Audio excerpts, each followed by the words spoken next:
খরার সময় এই নেটগুলো পোতা হয়েছিল। এখন বর্তমানে বৃষ্টির পানি উঠে আসছে। এখন আমাদেরকে যেটা করতে হবে, এই নেটগুলা ভালো করে আমাদের সেটিং দিতে হবে। সেটিং হয়ে গেলে একটা টেনশন মুক্ত।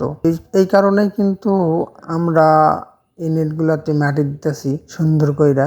উপর থেকে মাটি সুন্দর করে সাজায় আমরা নেটের এ পাশে দিতেছি, যাতে মাটিটা নষ্ট না হয়।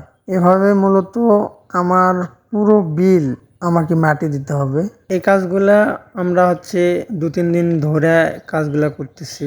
আর এগুলো করতে কিন্তু বেশি খরচ হবে না, অল্প খরচেই কিন্তু আপনারা এই মতো জায়গাতে মাছ চাষ করতে পারবেন। এখনো পর্যন্ত পানি উঠে নাই, তবে উঠবে কিছুদিন পরে। বর্ষার পানি পড়লেই এইগুলোতে পানি উঠে আসবে ইনশাল্লাহ। এদিক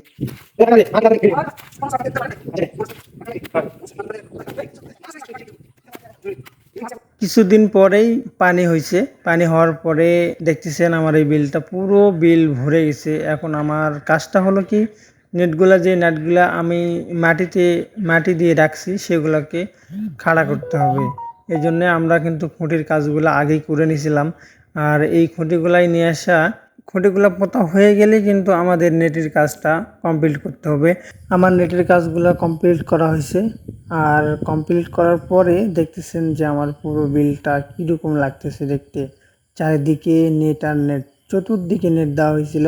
এই বিলটা 16 বিঘা এরিয়া। আর এই 16 বিঘা এরিয়া নিয়েই কিন্তু আমার মাছ চাষ। আমার ভিডিও যদি আপনাদের ভালো লাগে, কমেন্ট করে আপনার মতামতটা জানিয়ে দিবেন। আর এই মতো পরামর্শ পেতে আমাদের এই চ্যানেলটাকে সাবস্ক্রাইব করে দিবেন। ধন্যবাদ সবাইকে ভিডিও দেখার জন্য।